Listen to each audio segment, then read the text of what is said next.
Ako po si Miss Winnie at ito ang ating kwento. Isang mapagpalang araw po sa inyong lahat. Itago niyo na lamang ako sa pangalang Susan. Naisipan kong ibahagi ang aking kwento dahil alam kong maraming makakarelate sa akin. Nangyari ito nung nasa edad 30 pa lamang ako, kumbaga ng mga panahon na dalaga pa lang ako at walang asawa. Meron ako nung kinuhang mag-inang labandera. Masipag sila at dahil matagal ko na silang kakilala, kinuha ko sila bilang labandera sa aking bahay. Pero ang kabutihan ko sa kanila ang magdadala pala sa akin sa kahindik-hindik na sitwasyon. Kung ano yon, tunghayan at tapusin niyo ang aking kwento. Laki kami ng aking ate Ani sa hirap. Kumbaga isang kahig, isang tuka ang aming buhay. Maaga kasi nung pumanaw ang aming mga magulang Namatay si mama dahil sa panganganak sa akin. Samantalang si papa naman ay isinubsob sa trabaho ang kanyang sarili upang maitaguyod kami ni ate na naging dahilan kaya napabayaan niya ang kanyang sarili. Nagkasakit siya at binawian ng buhay. Nasa edad 8 taong gulang pa lang ako nang mawala si papa samantalang si mama naman ay hindi ko na nasilayan pa. Nang mamatay ang aming ama, napunta kami sa tiyuhin kong albularyo na si Tiyo Ador. Mabait siya at maalaga kahit pa abala siya sa panggagamot at pagtulong sa aming mga kabaryo na lumalapit sa kanya. Mas inuuna niya kami at hindi pinababayaan. Nang makapagtapos ng pag-aaral si Ate Ani, nagtrabaho siya upang makatulong kay Tiyo sa pagpapaaral sa akin. Tipirin mo ang mga baon mo, Susan ha, at kung may tira ka, ilagay mo sa alkansya mo para kapag walang-wala tayong pera ay may mahuhugot ka. Palagi ako nung sinasabihan ni ate na magtipid at huwag maging magastos dahil hindi naman kami mayaman Lumaki ako noon na responsable sa lahat ng bagay dahil ipinamulat sa akin ni ate at ni Tiyo Ador na sa buhay ng tao walang madali at hindi dapat sinasayang ang mga bagay na nakukuha at nakakamit. Laking pasalamat namin noon dahil kinupkup kami ni Tiyo. Paglipas ng panahon, nakapagtapos ako ng pag-aaral. Nagsimula akong magtrabaho sa isang kumpanya at nag-ipon ng pera upang makabili ng bahay para kay Tiyo. Barong-barong lang kasi ang tinitirhan namin noon. Hindi pa sa amin ang lupa, kaya naman nang makapag-ipon ako, binayaran ko ang lupang kinatitirikan ng aming bahay. Samantalang si Ate Ani naman ang siyang nagpagawa ng bahay. Labis na nagpasalamat sa amin si Tiyo Ador. Ngunit sabi naming magkapatid, ibinabalik lamang namin ang kabutihan na ibinigay niya sa amin. Kung hindi kasi dahil kay Tiyo Ador, wala kami sa estado na kinalalagyan namin. Nagsumikap kami ng aking ate. Nag-ipon at nang makalikom kami ng sapat na pera, ay nagsimula kami ng negosyo. Tandang-tanda ko pa, lutong ulam ang una naming negosyo. At pareho kaming naglalako noon sa buong baryo para lang mapaubos ang aming paninda. Nakakapagod kasing magtrabaho tapos napakaliit lamang ng kita. Kaya naman nagdesisyon kami na tumigil sa pagtatrabaho at gamitin ang ipon namin upang magsimula ng negosyo. Sinuportahan naman kami ni Tiyo at sinabi na gawin lang daw namin kung ano ang sinasabi ng aming puso. Tiyaga at sipag lang ang kailangan. Lalago rin na negosyo ninyo magkapatid. Palagi kaming pinapayuhan noon ni Tiyo. Sinasabi niya sa amin na huwag kaming susuko sa buhay at ipagpatuloy namin ang aming nasimulan na sinunod naman namin ni ate. Lahat ng payo ni Tiyo Ador ay agad na sinunod namin ni ate dahil naniniwala kami na mas lalo kaming lalago kapag pinakinggan namin ang lahat ng sinabi niya sa amin. Lalo na at marami nang napagdaanan si Tiyo Ador kumpara sa amin. Kaya tiyak na mas makakabuti kung susundin namin ang kanyang mga payo. Kalaunan ay naging kilala ang aming potahe sa buong baryo at nakakarating na rin sa mga karatig. Nagkaroon kami noon ng mga suki at inirekomenda kami sa mga kakilala nila. Kaya naman mas naging kilala kami at lumago ang aming negosyo hanggang sa nakapagpatayo na kami ng pwesto. Sobrang saya ang nararamdaman namin noon at sinabi sa amin ni Tiyo na karapat-dapat kami sa aming mga natamo dahil napakabuti namin. Sabi ko noon sayang lang at wala na ang aming mga magulang, pero ganun pa man nagpapasalamat pa rin kami sa Diyos dahil hindi niya kami pinabayaan. Sa kabila ng lahat ng aming pinagdaanan, nanatili kami na matatag. Noong una, kami lang ni ate ang namamahala sa karinderya hanggang sa unti-unti kaming kumuha ng mga tauhan at dahil abala kami sa aming negosyo, hindi na namin nagagawa pang maharap ang mga gawaing bahay. Kaya naman sinabi ko noon kay ate na maghanap kami ng mapagkakatiwalaan na siyang maglalaban ng aming mga damit na pinaghubaran. Hanggang sa nakilala namin ang suki naming mag-inang labandera na sina Mika at Nanay Pide. Kinuha namin sila bilang tagalaban ng aming mga maduduming damit. Libre naman silang pinapakain sa karinderya at binabayaran sa paglalaban ng aming pinaghubaran. Natutuwa kaming dalawa ni ate noon sa kasipagan nilang mag-ina dahil kahit na may pasok sa eskwelahan si Mika ay tumutulong pa rin siya sa kanyang ina. At kahit na may katandaan na noon si Nanay Pide patuloy pa rin siyang nagtatrabaho para sa kinabukasan ng kanyang anak. Biyuda na si Nanay Pide, namatay dahil sa sakit sa puso ang kanyang asawa at naiwan sa kanya ang nag-iisang anak na si Mika. Simula noong naglalako pa lamang kami ni ate, kilala na namin silang dalawa, kaya naman tiwala kami sa kanila. Madalas ko noong makakwentuhan si Mika at sinasabi niya sa akin ang mga pangarap niya sa buhay. Gaya niyo ni Ate Susan, gusto ko rin maging matagumpay sa hinaharap para mabigyan ng magandang buhay si nanay. Buong buhay niya kasi inalay niya na sa akin eh. Wala siyang itinira para sa kanyang sarili. Kaya naman nagsusumikap ako sa aking pag-aaral dahil alam ko naman na yun lamang ang makakapagpasaya kay nanay. Napangiti ako sa mga sinabi ni Mika at binigyan ko pa siya ng payo. Tama yan, mangarap ka hanggang gusto mo. Libre naman yun eh. Gaya mo, nangarap lang din kami ni ate at nagsumikap sa buhay. Alam ko na balang araw gaya ko, matutupad mo ang lahat ng pangarap mo sa buhay. At kung may kailangan ka, magsabi ka lang sa akin ha.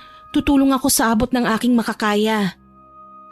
Labis ang sayang naramdaman ni Mika sa mga sinabi ko sa kanya. Sabi niya pa noon sa akin, natatandaan niya ang lahat ng payo na sinambit ko sa kanya at gagamitin niya yung inspirasyon sa buhay.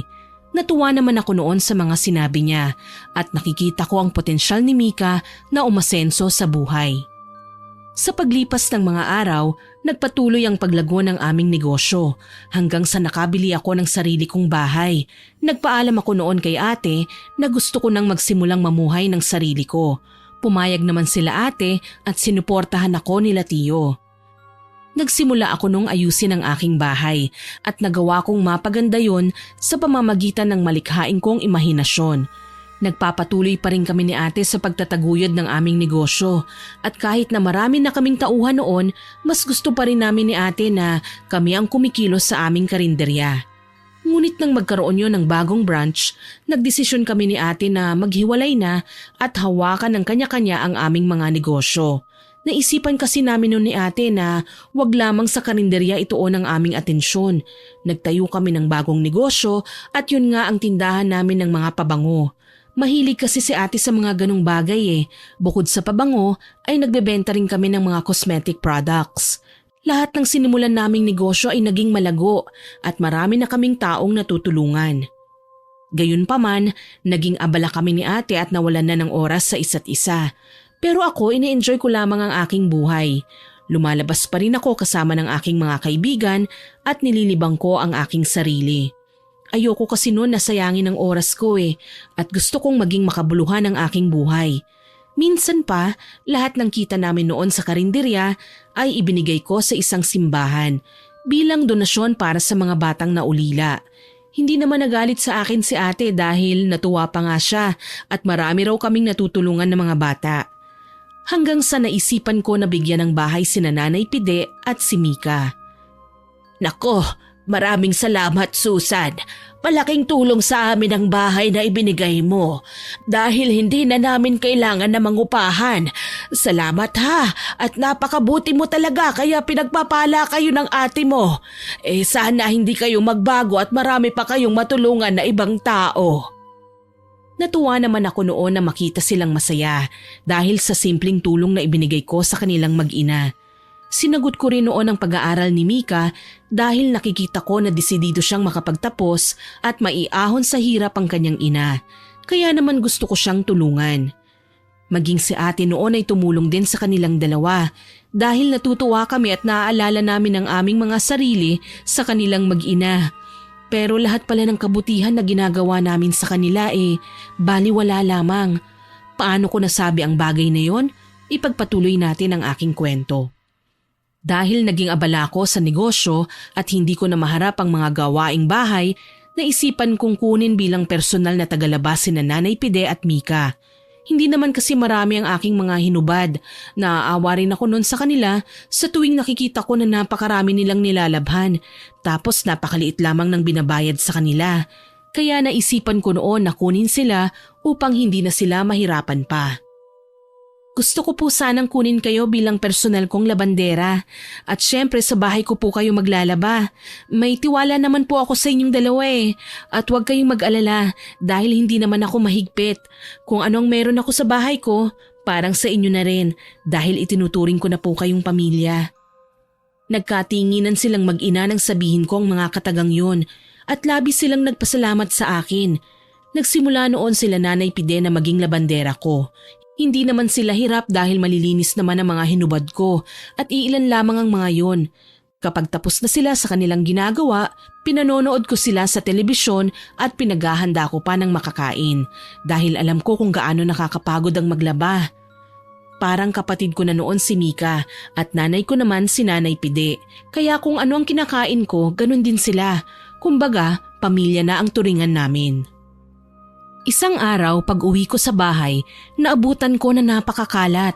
Syempre nagulat ako dahil hindi naman ganun sila Nanay Pide at palaging malinis ang bahay ko. Kaya naman nagtaka ako. Agad na tinawag ko si Mika, ngunit hindi siya sumagot. Pagtingin ko walang katao-tao sa bahay at napakagulo. Bahagyang uminit ang ulo ko noon at kahit pagod ako, sinimulan ko ang paglilinis.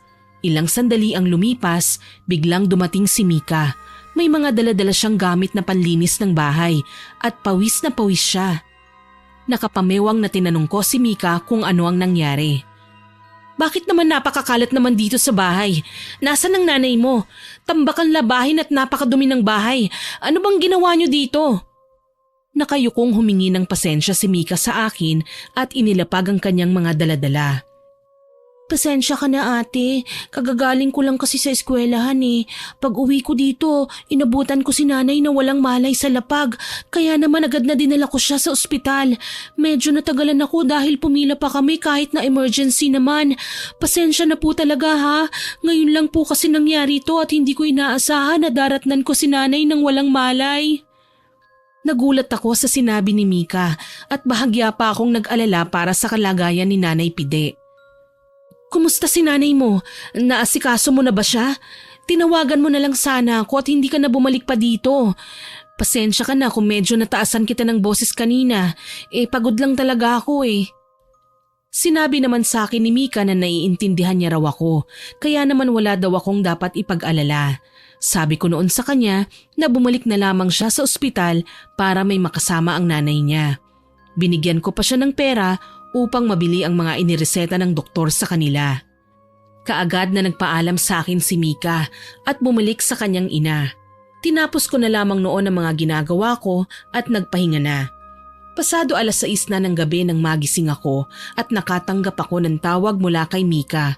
Ngunit hindi ko yun nasagot dahil natulog ako at nagpahinga. Nakita ko naman ang text sa akin ni Mika at sinabi niya na nakauwi na raw sila, ngunit kailangan pa raw magpahinga ng kanyang nanay. Sinabihan ko naman siya na ayos lang yon at ako na muna ang bahala sa aking bahay. Kinabukasan nagluto ako ng pagkain at dinalaw ko sila sa kanilang bahay. Malamya si Nanay Pide ng mga panahon na yon, kaya naman nilutuan ko siya ng nilagang baboy para makahigop ng sabaw. Pagkatapos kong pumunta sa kanila ay dumiretso na ako sa karinderya para tignan ang mga nangyayari doon. Maayos naman ang lahat kaya wala naman akong naging problema. Tumambay pa ako noon sa karinderya para pagmasdan at tignan kung ano ang mga kailangan na bilhin at kung ano ang mga wala na. Pagkatapos noon ay dumiretso na agad ako sa pamilihan at binili ang mga kakailanganin ko sa karinderya.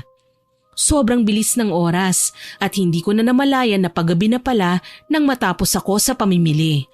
Inihatid ko na lamang ang mga pinamili ko sa karinderya at agad na umuwi ng bahay.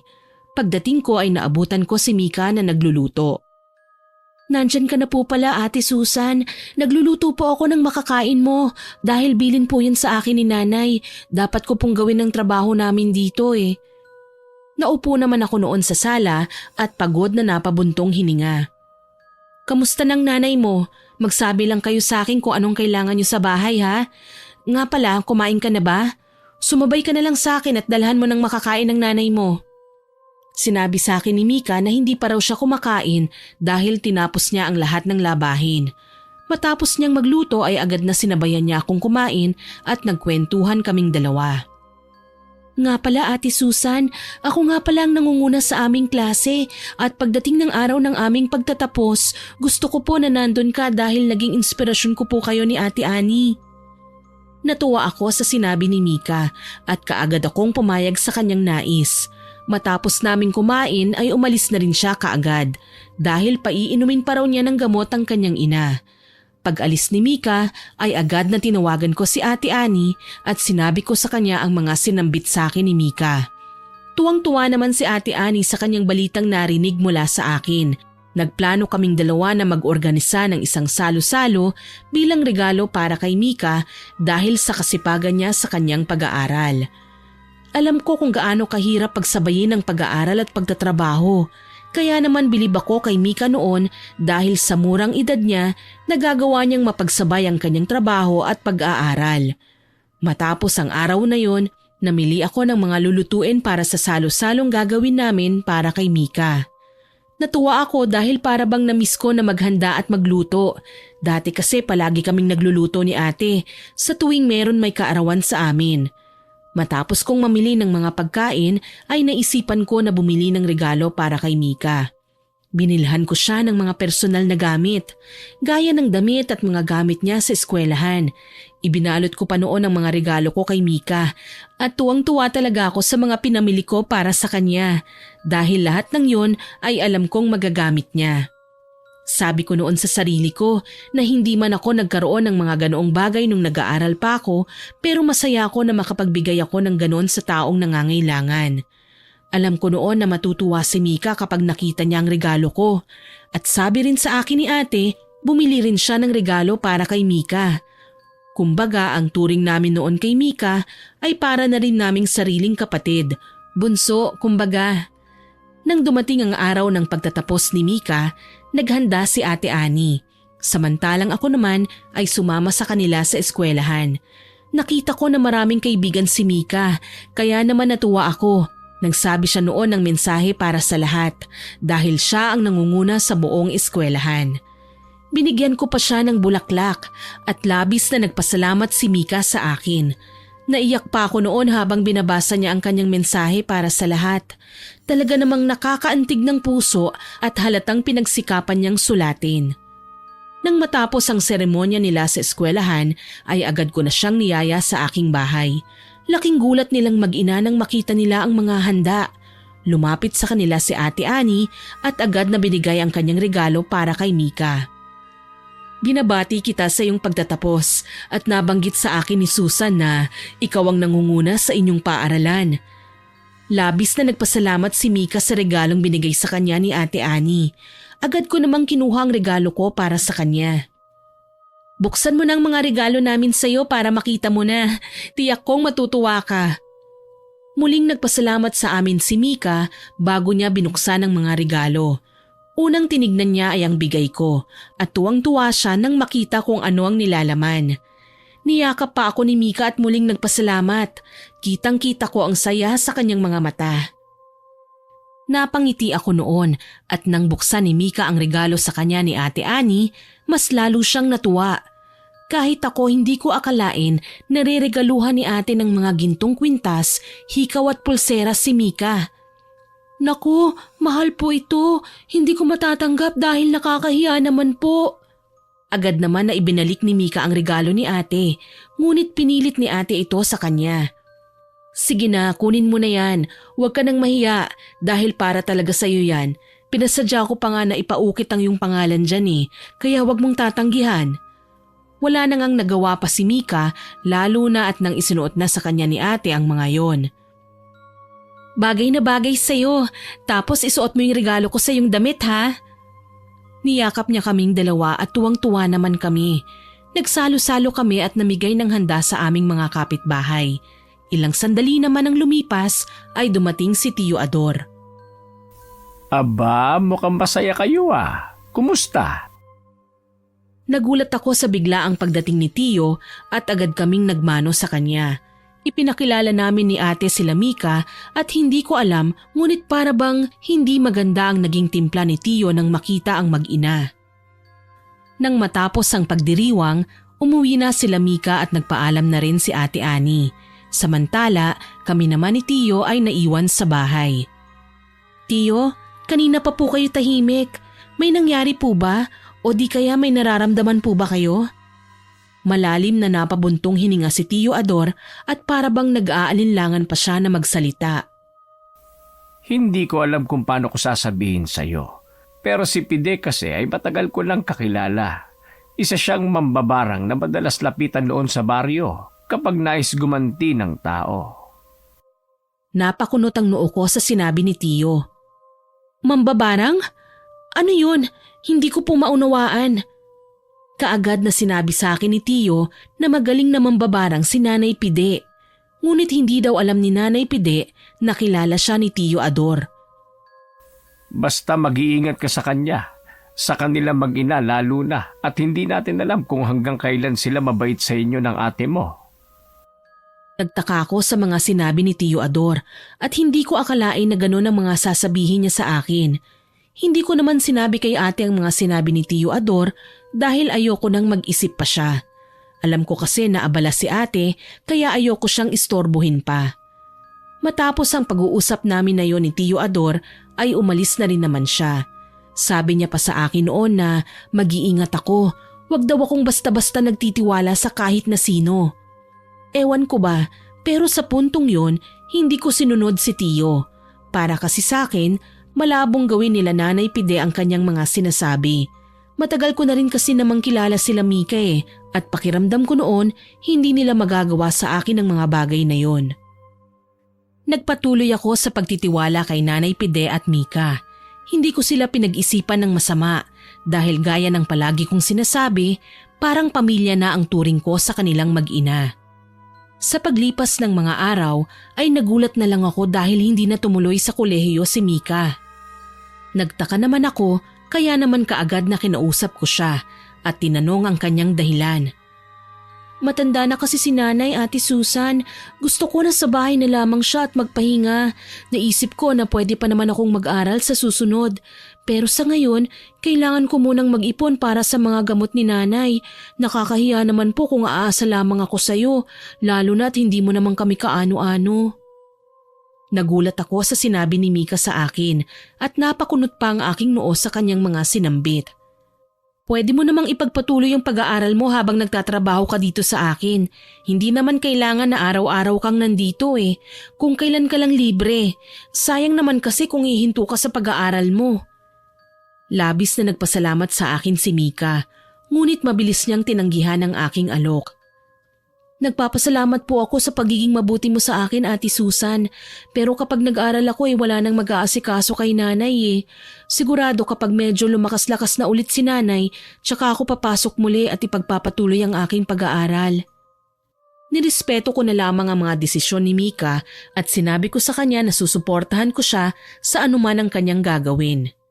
Nagpatuloy siya sa pagtatrabaho sa akin at umuuwi-uwi siya sa kanilang bahay kapag maghahatid ng pagkain sa kanyang ina. Saludo ako noon sa kabaitan ni Mika. Mas pinili niyang alagaan ang kanyang ina kesa tuparin ang kanyang pangarap. Kung ako rin naman kasi ang nasa sitwasyon niya, ganun rin naman ang aking gagawin dahil mas mahalaga ang buhay ng aking ina at ayokong may mangyari sa kanya. Nang dahil sa awa ay mas lalo kong nilakihan ang sahod ni Mika. Nagtaka pa nga siya noon sa akin dahil sobra daw ang pinasahod ko sa kanya. Pero ipinaliwanag ko sa kanya kung ba't ko tinaasan ang kanyang sahod. Labis naman siyang nagpasalamat sa akin dahil kailangan niya talaga ng malaking pera para sa kanyang ina. Dumalaw ako noon kay Nanay Pide at nakita ko na malubha na ang kanyang karamdaman. Dahil sa awa ay binanggit ko kay Ate Ani ang sitwasyon nila Mika at ang suhestyon niya dalhin na namin sa pagamutan si Nanay Pide upang malaman kung ano talaga ang kanyang sakit. Mabilis na sinabi ko kay Mika ang plano namin ni Ate Annie. Ngunit sinabi ni Mika na ang kanyang ina raw ang aming kausapin, na labis kong ipinagtaka. Nagtungo ako sa bahay nila at kinausap ko si Nanay Pide. Sinabi ko sa kanya ang plano namin ni ate, ngunit sa halip na matuwa ay bigla pa siyang nagalit. Kaagad akong niyaya ni Mika na umuwi na lamang at hayaan na muna si Nanay Pide na makapagpahinga. Pag-uwi namin sa bahay ay kaagad na tinanong ko si Mika kung bakit ganun ang naging reaksyon ng kanyang ina. Nagkibit-balikat naman si Mika at hindi niya rin daw alam kung bakit ganun na lamang ang ipinakita ng kanyang ina. Ganyan din po ang ginawa sa akin noon ni Nanay. Nang sabihin ko sa kanya na magpatingin siya sa doktor, nagalit siya noon sa akin at pinagsisigawan ako. Pasensya na po kung hindi ko nasabi sa inyo. Nahihiya lang talaga ako at naisip ko na baka makinig siya sa inyo. Pero hindi pala dahil mali ako. Ako na pong humihingi ng pasensya sa ginawa ni Nanay, ate. Tumango lamang ako noon at ipinaliwanag kay Mika na wala siyang kasalanan at naiintindihan ko ang sitwasyon ni Nanay Pide. Umalis din naman kaagad noon si Mika at nagtungo na sa kanyang ina dahil paiinumin pa niya siya ng gamot. Pinagbaon ko pa siya noon ng makakain nilang mag-ina at pinayuhan ko si Mika na huwag sukuan ng kanyang ina. Niyakap ko pa siya ng napakahigpit at sinabi ko na kung kailangan niya ng makakausap ay nandito lamang ako sa bahay at handang makinig sa kanyang mga problema at hinaing sa buhay. Matapos ang araw na yun, ilang araw din na hindi nagtungo sa bahay si Mika. Ang sabi niya sa akin na ayaw daw kasi siyang paalisin ni Nanay Pide, kaya naman hindi siya kaagad nakapasok. Nag-aalala na ako noon sa kalagayan ni Nanay Pide dahil para bang nagbago siya. Gayunpaman sa paglipas ng mga araw, unti-unti rin naman na gumaling si Nanay Pide at sinabi sa akin ni Mika na dahil yon sa mga dasal at payo na ginawa ko sa kanilang mag-ina. Nagdaan pa nga ang mga araw, bumalik sa trabaho si Nanay Pide at labis akong natuwa sa kanyang pagbabalik.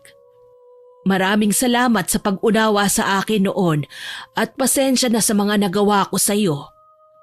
Sinabi ko noon kay Nanay Pide na wala lang yon, hindi niya kailangan humingi ng pasensya dahil wala naman siyang kasalanan at nauunawaan ko ang kanyang mga pinagdadaanan. Muling bumalik sa dati ang lahat at nag-aral muli si Mika. Ngunit habang tumatagal, para bang bigla na lang silang nagbagong mag-ina. Iniisip ko noon na baka nagkakamali lamang ako.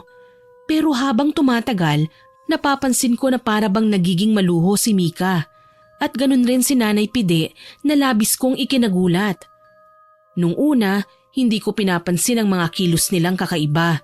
Ngunit habang tumatagal, unti-unti akong nawawalan ng mga alahas sa bahay.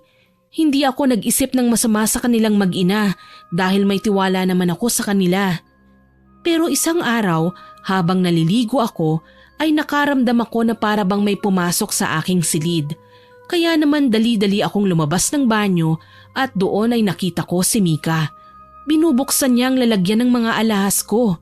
Hawak-hawak pa niya ang mga singsing ko na gawa sa ginto. Nabitiwan ni Mika ang kanyang mga hawak-hawak nang makita niya akong lumabas ng banyo. Bakit mo hawak-hawak ang mga alahas ko? Anong gagawin mo dyan? Ha, Mika? Huwag mong sabihin na ikaw ang kumukuha ng mga nawawala kong alahas. Ibalik mo yan. Dali-daling dinampot ni Mika ang mga nahulog na singsing at ibinalik yun. Kaagad na lumuhod sa aking paanan si Mika at nagmamakaawa siya. Pasensya ka na, Ate Susan, hindi ko na uulitin. Kailangan ko kasi na magbayad sa paaralan at kailangan na yun ngayong araw. Nagastos ko naman yung ipon namin ni Nanay dahil kailangan nang bumili ng mga gamot niya dahil ubos na. Napailing ako noon at nilapitan siya habang tinititigan ko sa mga mata. At kaya mo naisipan na nakawan na lamang ako kaysa manghingi at magsabi sa akin? Alam mo naman na magbibigay ako basta sabihin mo lang sa akin. Huwag kang magnanakaw dahil masama yan. Diyan ako nagagalit eh. Ayoko sa lahat ng magnanakaw. Umamin ka nga sa akin. Ikaw rin ba ang kumuha ng mga nawala kong alahas? Tumango lamang si Mika at paulit-ulit na humingi ng tawad sa akin. Narinig naman ni Nanay Pide ang argumento naming dalawa ni Mika. Kaya naman pumasok siya sa aking silid at kapwa kami natahimik ni Mika. Anong nangyayari dito?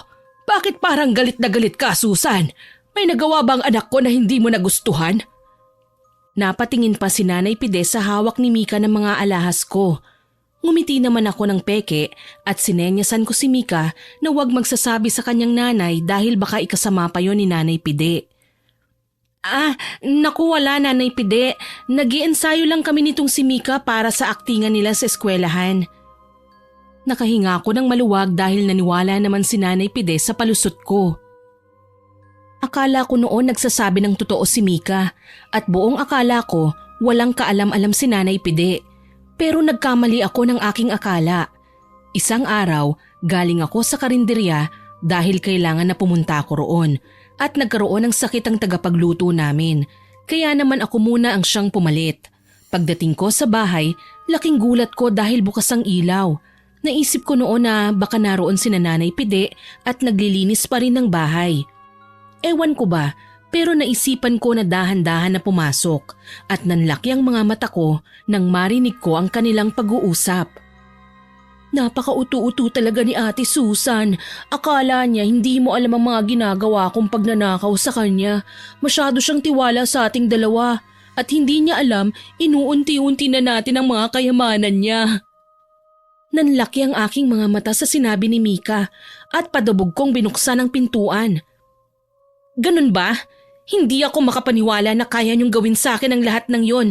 Ano pa ba ang kulang sa mga ginawa ko? Itinuring ko kayong kapamilya pero ganito ang isusukli niyo sa akin? Hindi ako makapaniwala na magagawa niyo sa akin yon. Nagulat pa ang dalawa sa biglaang pagdating ko at agad na pinalayas ko sila sa aking bahay. Aaminin ko po, nasaktan ako sa mga nalaman ko at narinig dahil hindi ko talaga akalain na magagawa nila sa akin ang bagay na yon. Bigla kong naalala ang mga sinabi ni Tiyo sa akin at nagsisisi ako dahil kung hindi sana ako nagtiwala at naniwala sa kanila gaya ng sinabi ni Tiyo Ador, hindi sana hahantong sa ganoon ang lahat. Kahit anong pakiusap noon sa akin ni Mika, hindi ko siya pinakinggan dahil nasasaktan ako sa mga ginawa nila sa akin. Nag-alinlangan pa ako noon na sabihin kay Ate Ani ang mga nangyari. Pero sa huli sinabi ko pa rin naman sa kanya at agad siyang umuwi sa bahay ko. Hindi ko akalain na magagawa nilang lahat ng yon. Para bang pinagplanuhan nila. Hindi kaya kinuha lang nila ang loob natin para gawin sa atin ang mga bagay na yon? Hindi naman siguro ate. Naisip ko na baka gipit lang sila Nanay Pide kaya nagawa nila sa akin yun. Nakapanghihinayang man pero hinayaan ko na sila Mika noon. Pero isang araw, nakita ko si Mika na namamalimos sa kalsada. Nang lapitan ko siya ay bigla na lamang siyang nahiya. Naiyak ako noon dahil malapit sa aking puso si Mika, maging si Nanay Pide dahil marami din namang kaming pinagsamahan.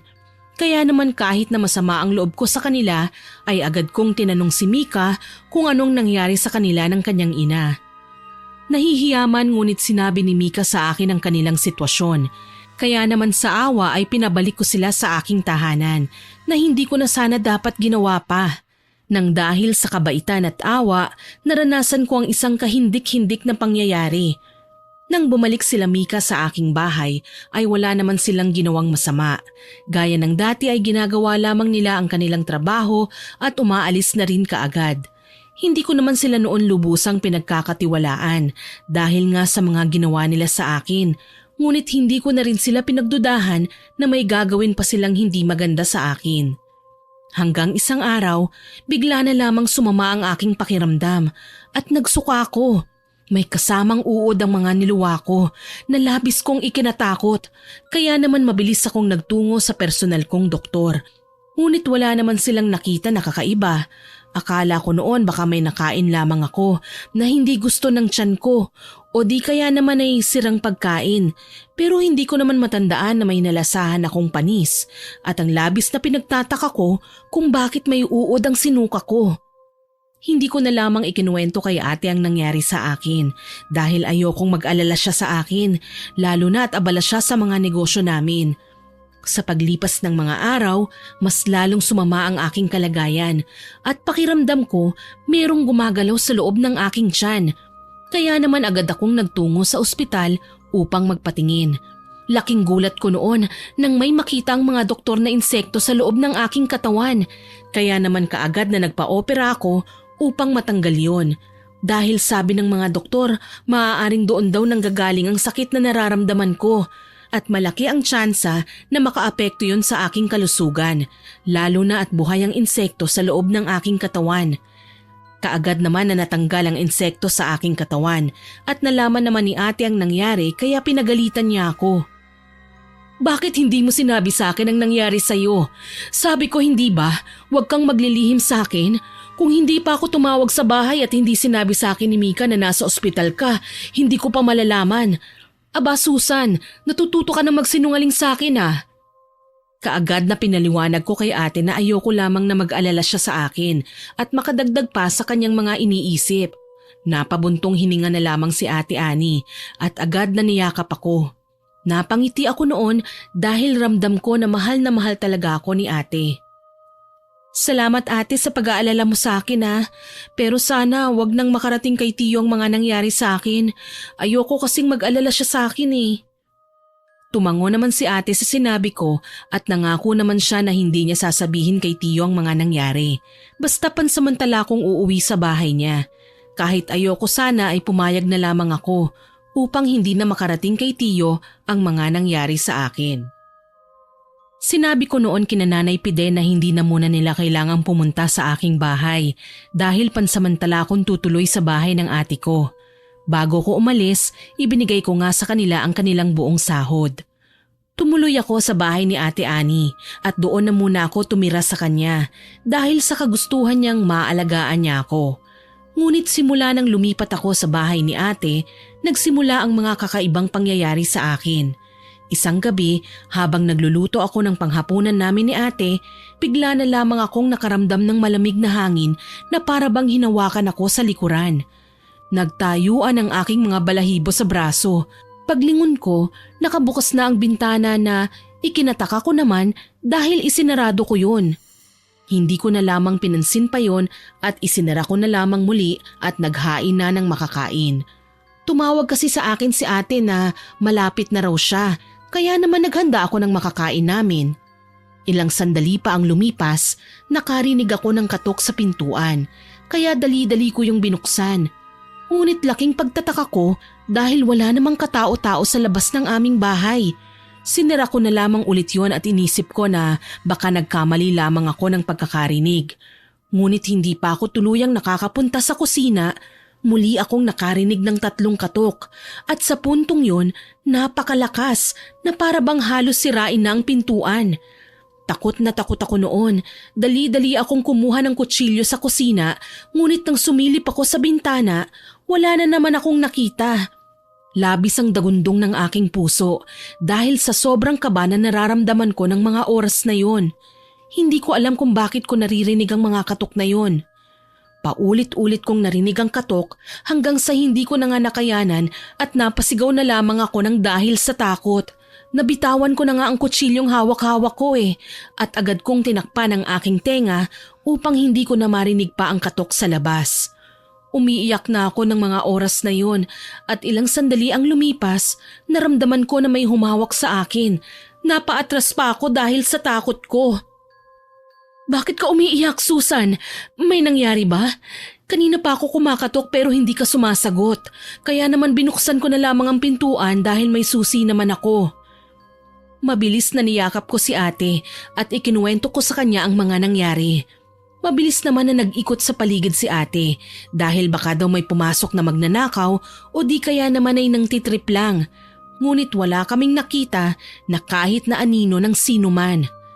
Sa labis na takot na naramdaman ko, nakatulog na ako ng gabing yon at hindi ko na nasabayan pa si ate na kumain. Ngunit hindi pa doon nagtatapos ang kababalaghan na nangyari sa akin ng araw na yon. Dahil pagsapit ng 3:00 ng madaling araw, nakarinig ako ng tila ba bumubulong sa aking tenga. Napatayo ako ngunit wala akong nakita, kaya naman naisip ko na baka guni-guni ko lamang ang mga naririnig ko. Ngunit ilang sandali ang lumipas, bigla namang may humila ng kumot ko at napasigaw na ako sa mga oras na yon. Mabilis naman na pumasok sa kwarto ko si ate, nanginginig ako noon sa takot. Ate, may humila ng kumot ko. Tapos naririnig ko may bumubulong-bulong sa akin pero wala namang tao. Ano bang nangyayari sa'yo, Susan? Baka naman binabangungot ka lamang. Doon ka na lamang matulog sa kwarto ko para kasama kita at kahit papano'y mapanatag ka dahil kasama mo ko. Buhat ng araw na yon ay palagi na akong katabi ni ate na matulog dahil sa tuwing mag-isa akong natutulog sa kwarto ay palagi na lamang akong sumisigaw at natatakot dahil paulit-ulit kong nararanasan ang mga kakaibang kaganapan sa aking buhay. Hanggang isang araw, habang kumakain kami ni ate ay bigla na lamang akong sumuka. Laking gulat niya nang makita ang napakahabang buhok at uod. Napakunot ang noo ni ate na para bang alam na niya ang nangyayari sa akin. Ate, hindi ko na kaya. Sobrang sama na ng pakiramdam ko at para bang may gumagalaw sa loob ng tiyan ko. Matapos kong sabihin ng mga katagang yon ay bigla na lamang akong nawalan ng malay at hindi ko na alam ang mga sumunod na nangyari. Paggising ko ay nasa tabi ko si ate at hawak-hawak ang aking kamay. Hindi ko na magawa pang makatayo ng mga oras na yon dahil sa labis na sakit na nararamdaman ko sa aking tiyan. Pinunasan na lamang ako ni ate noon at sinuklayan ang aking buhok. Ngunit laking gulat niya nang bigla na lamang malagas ang mga buhok ko.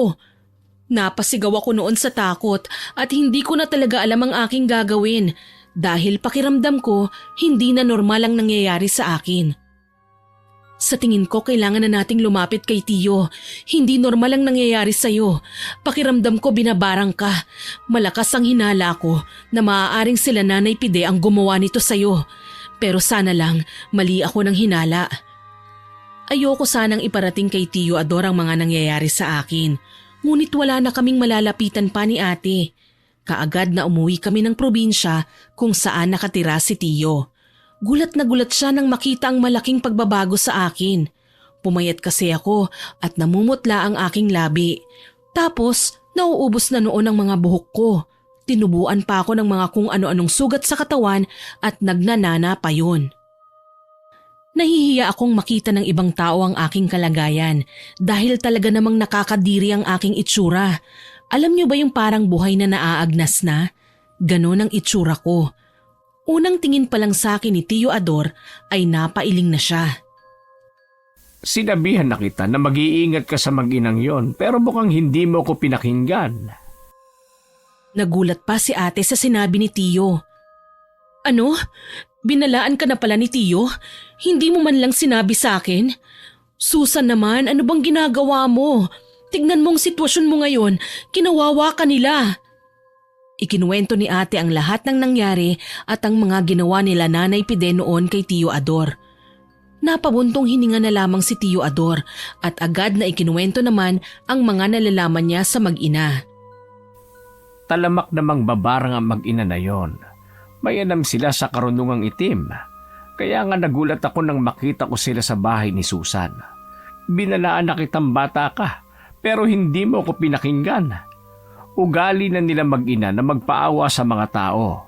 Tapos kapag nakuha na nila ang kanilang gusto, ay gagawaran nila sila ng sakit para kapag namatay, sila na ang kukuha sa mga ari-arian ng kanilang biktima.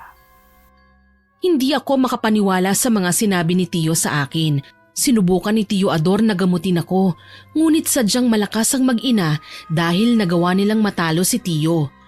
Iniisip ko noon na mamamatay na ako dahil sa sumpang inilagay sa akin ng mag-ina. At tama nga ang hinala ni ate dahil binarang nga ako nila Nanay Pide. Hindi ko akalain na sa kabila ng kabutihan na ipinakita ko sa kanila, magagawa pala nila ang kahindik-hindik na bagay na yun sa akin. Sabi sa akin noon ni Tiyo na matatanggal lamang ang sumpang inilagay sa akin ni Nanay Pide kung mapapatay namin siya.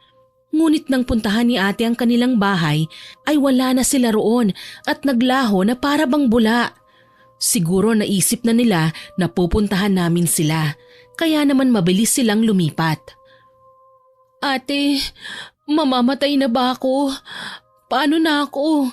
Hindi na ako gagaling hanggat hindi natin makikita sila Mika. Handa ko namang ibigay ang lahat ng gusto nila basta pagalingin lamang nila ako. Hindi ko dapat nararanasan ang lahat ng ito dahil tumulong lang naman ako. Masama ba akong tao, ate, para maranasan ang paghihirap na ito? Umiiyak ako noon habang patuloy na nagtatanong kay ate, pero pinalakas niya ang loob ko. Hindi ko hahayaan na mangyari ang lahat ng yon. Susan, gagawin ko ang lahat ng aking makakaya para mahanap ko sila.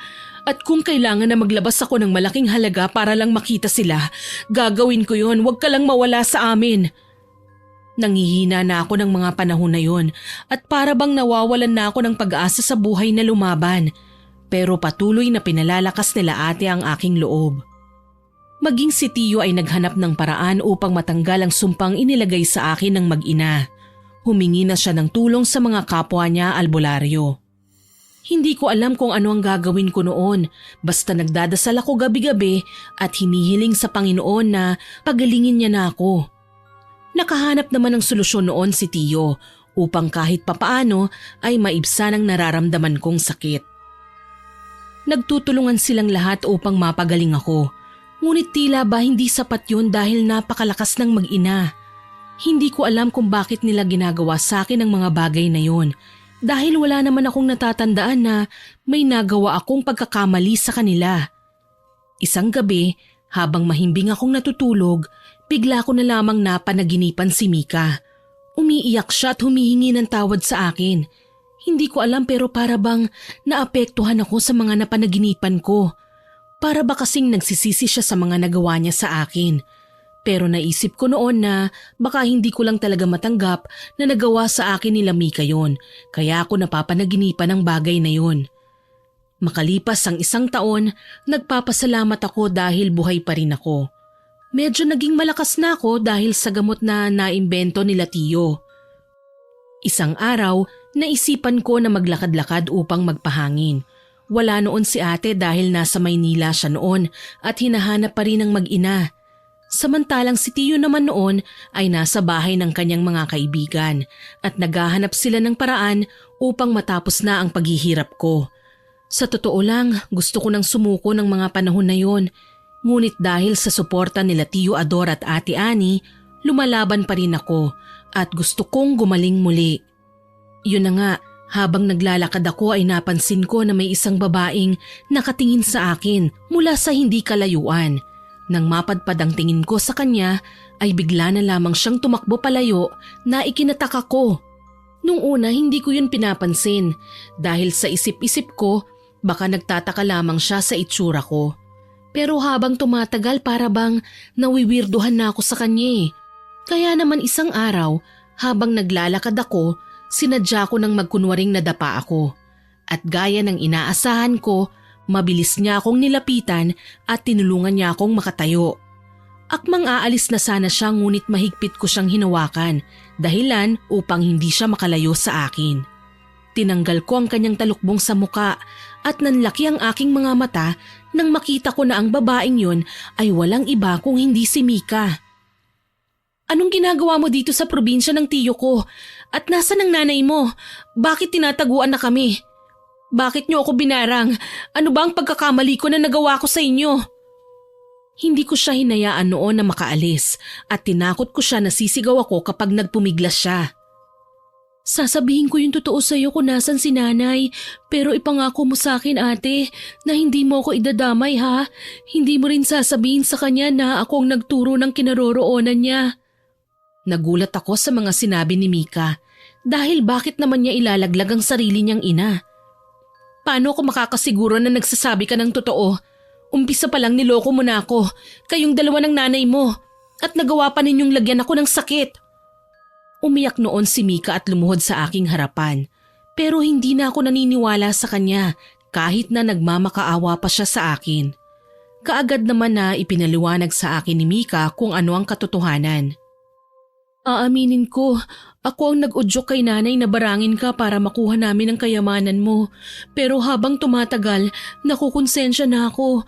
Kaya sinabihan ko siya noon na tigilan ka na niya dahil wala na rin naman kaming mapapala pa.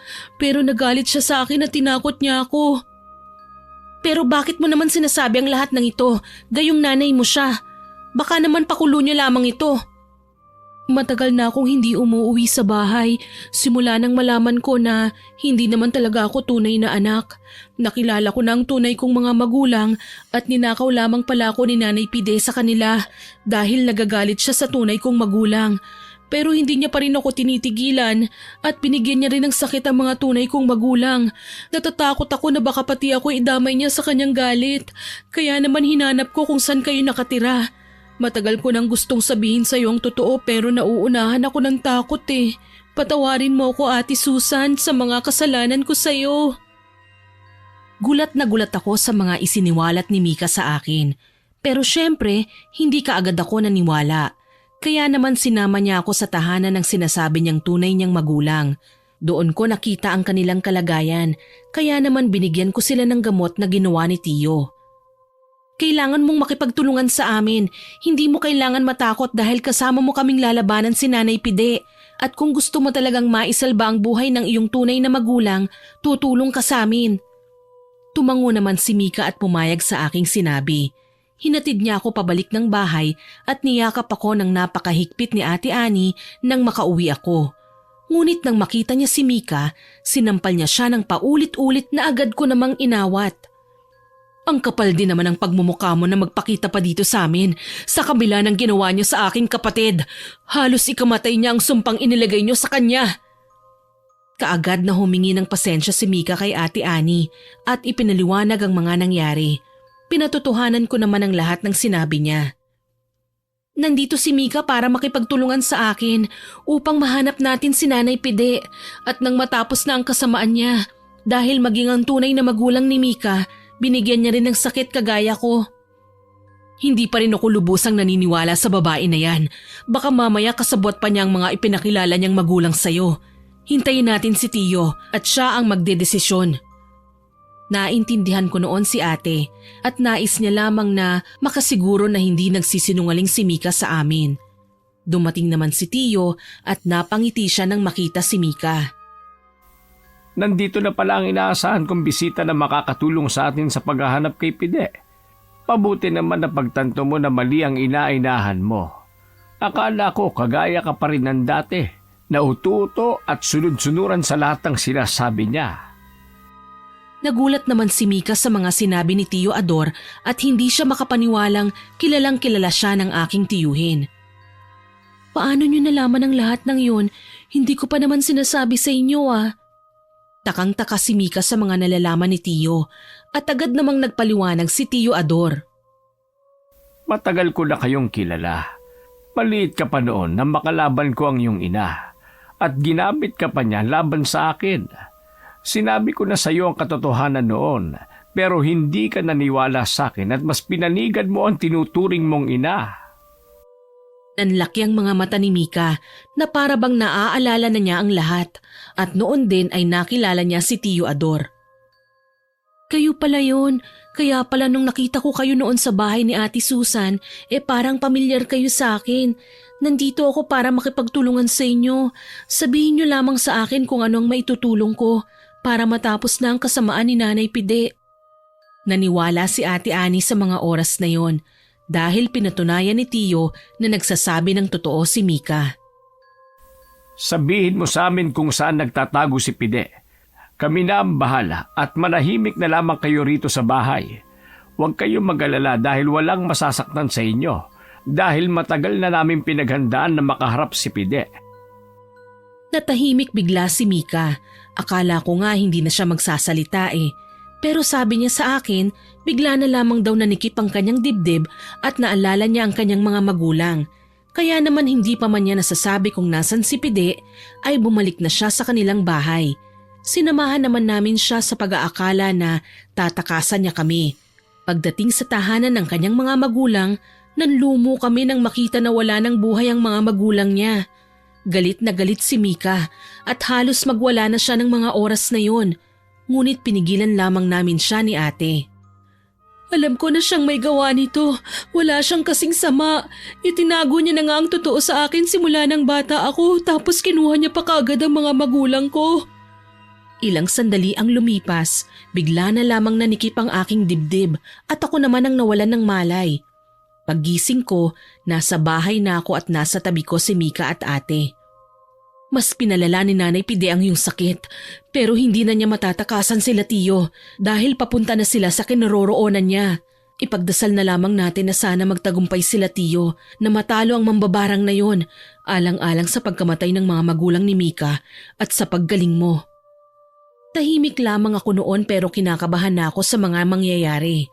Sabay-sabay kaming nagdasal nila ate noon upang manalo sila Tiyo laban kay Nanay Pide. Nang sa gayon ay matapos na ang aking paghihirap. Ilang sandali ang lumipas, nararamdaman ko ang pananakit ng aking ulo at nagsuka ako ng paulit-ulit. May kasama yung mga iba't ibang insekto na hindi ko malaman kung ano. Nararamdaman niya siguro na malapit na sila Mang Ador sa kanyang kinaroroonan. Kaya naman, minamadali na niya ang pag-oorasyon sa'yo. Naisip ko lang kung bakit patuloy niyang ginagawa ang mga bagay na ito sa'yo. May iba pa kaya siyang dahilan? Maging kami ni Ate Ani ay natahimik sa tanong ni Mika. Napaisip rin kami at tama siya. Ano naman kaya ang dahilan niya at bakit ginagawa niya sa akin ang lahat ng ito? Takang-taka na rin ako noon at napapaisip hanggang sa naalala ko ang sinabi ni Tiyo na nakalaban niya si Nanay Pide noon. Agad na sinabi naman ni Mika ang kanyang naisip. Oo nga, natatandaan ko na nabanggit sa akin noon ni Nanay Pide na kaya namatay ang kanyang asawa ay dahil sa isang albularyo. Baka si Tiyong tinutukoy niya at gumaganti siya sa pamamagitan ni Susan. Natahimik ako at hindi makapaniwala sa mga napagtanto namin. Pero yung totoo, Mika, hindi mo ba talaga alam ang dahilan niya? Hindi niya ba talaga sinabi sa'yo?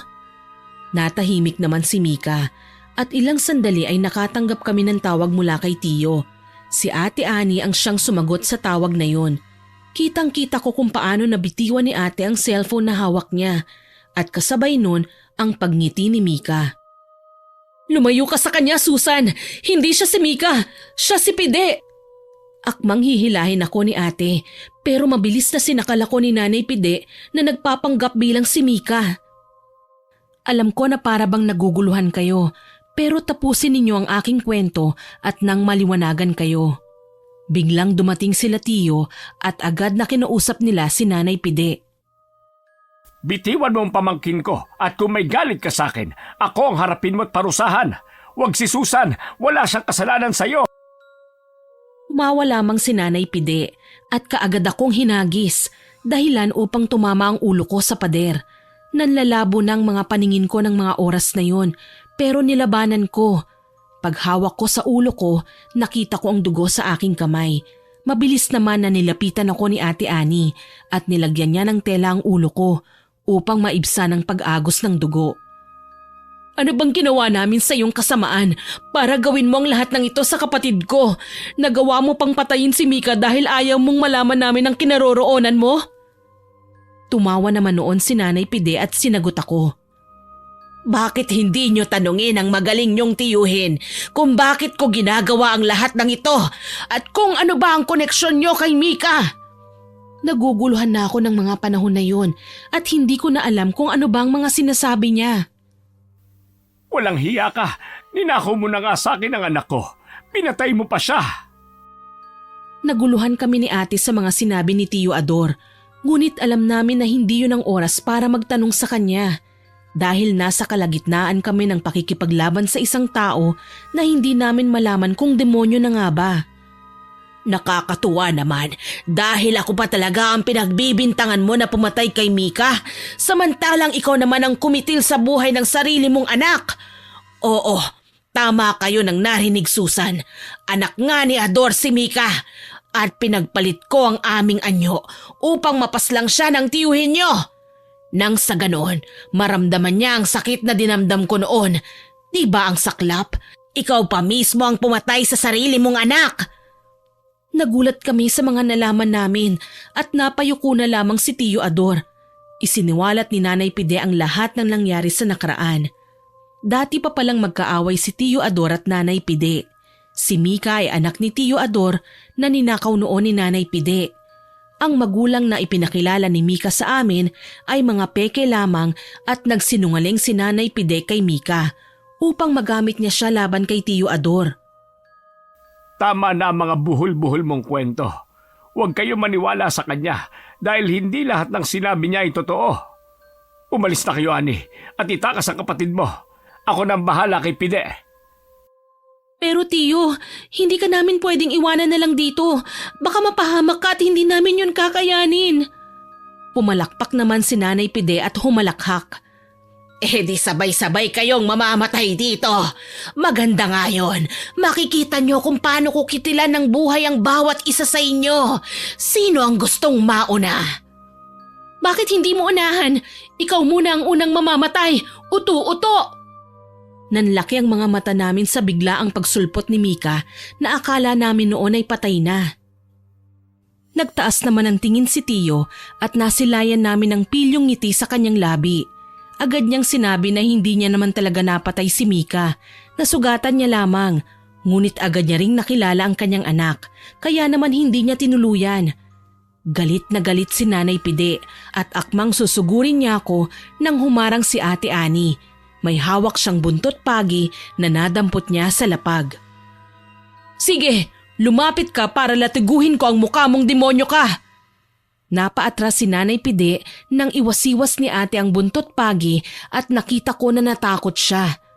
Sinabi ni Tiyo Ador na tapos na ang kasamaan ni Nanay Pide. Dahil sa araw na yon, mamamatay na siya at matatapos na ang lahat ng kasamaan na kanyang ginawa. Hindi naman nagpatalo ang matanda kina Tiyo at ako talaga ang kanyang pinupuntirya. Bakit ba ako ang lagi mong target? Ang dami-dami namin dito tapos ako lang ang gusto mong saktan? Bakit? Dahil ba alam mong hindi kita kayang saktan? Pwes nagkakamali ka. Halika dito at lumapit ka sa akin nang matadyakan ko ang pagmumukha mo. Hindi na ako noon naging malambot pa at ginaya ko sila ate na malalakas at hindi nagpapatalo. Tumawa naman noon si Nanay Pide at napailing na lamang. Nainip naman si Tiyo Ador kaya naman kaagad niyang sinugod si Nanay Pide. Tinamaan siya sa tagiliran. Napadaing sa sakit si Nanay Pide. Galit na bumaling kay Tiyo Ador. Mabilis niyang ginantihan si Tiyo Ador at hindi namin napansin ang kanyang mabilis na pagkilos. Nagulat na lamang kami nang makita namin na hawak na niya si Tiyo Ador at paulit-ulit niyang sinuntok. Mabilis namang kumilos si ate at hinampas niya ng buntot pagi si Nanay Pide. Kaya naman nabitawan niya si Tiyo Ador na agad naman na inalalayan ni Mika. Sa aming lahat noon, ako lang ang walang hawak na armas. Kaya naman nang makita ko ang punyal sa sahig ay agad ko yung kinuha at buong lakas ko yung itinarak sa likuran ni Nanay Pide. Nanlaki ang mga mata niya sa aking ginawa at mabilis niya akong sinampal ng malakas at hinugot ang punyal.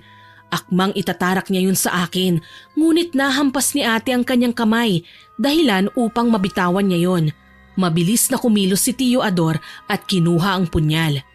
Alam ko na marami sa inyo ang nagsasabi na ang dami-dami nyo na pero hindi nyo pa magawang matalo ang isang matandang babae. Nagkakamali kayo dahil napakalakas niya kumpara sa amin. Ilang sandali ang lumipas, bigla na lamang nabalot ng dilim ang paligid at inatake kami ng iba't ibang klase ng insekto. Mabilis naman na nilabanan ni Mika at Tiyo Ador ang mga insekto. Laking pasalamat noon ni Mika dahil tinuruan siya ni Nanay Pide kung paano pasunurin ang mga insekto at kinagat ng mga ito si Nanay Pide. Pinagpiestahan siya ng sarili niyang mga alaga at nang mawala ang mga ito ay para bang naglaho na parang bula si Nanay Pide. Lahat kami ay napaupo sa sahig at hingal na hingal dahil sa pagod. Siya rin ang tumapo sa sarili niyang buhay. Hindi niya siguro akalain na ang mga alaga niyang insekto ang siyang tatapos sa kanyang buhay. Salamat sa kanya dahil natutunan ko kung paano pasunurin ang mga insekto kahit na hindi talaga akong nag-alaga sa kanila. Nagyakapan kaming lahat noon at nagpasalamat sa Diyos dahil ligtas kaming lahat. Kaagad na ginamot ni Tiyo Ador ang mga sugat ko at nagpahinga kaming lahat. Para bang napakabilis ng mga pangyayari at hindi ko akalain na ganoon magtatapos ang buhay ni Nanay Pide. Hindi na namin noon pinag-usapan ang mga nangyari dahil mas pinili namin na ayusin na muna ang mga nasira sa bahay at lunasan ang mga sugat ko sa katawan. Makalipas ang 1 linggo, nagkaroon ako ng lakas ng loob upang tanungin si Tio Ador tungkol sa mga sinabi ni Nanay Pide noong labanan. Anak niyo po ba talaga si Mika? Ibig sabihin ay pinsan namin siya? Hinawakan ni Tio Ador ang aking kamay at tumingin sa aking mga mata ng seryoso. Totoo ang lahat ng mga sinabi niya tungkol kay Mika. Ipinaliwanag sa akin ni Tio na anak niya talaga si Mika. Ngunit kinuha sa kanya ni Nanay Pide noong maliit pa lamang siya. Sinubukan raw na bawiin ni Tio Ador ang kanyang anak, ngunit hindi na siya nakikilala nito at hindi siya pinaniniwalaan ni Mika. Kaya naman buhat ng malaman ni Tio Ador na nasa pangangalaga ni Nanay Pide si Mika ay palagi niya siyang binabantayan. Kaya naman nagtaka siya noon kung bakit nasa bahay namin si Mika. Nahihiya noon na aminin sa akin ni Tio Ador ang totoo dahil hindi pa siya handa. Kaya naman binalaan niya na lamang daw ako noon.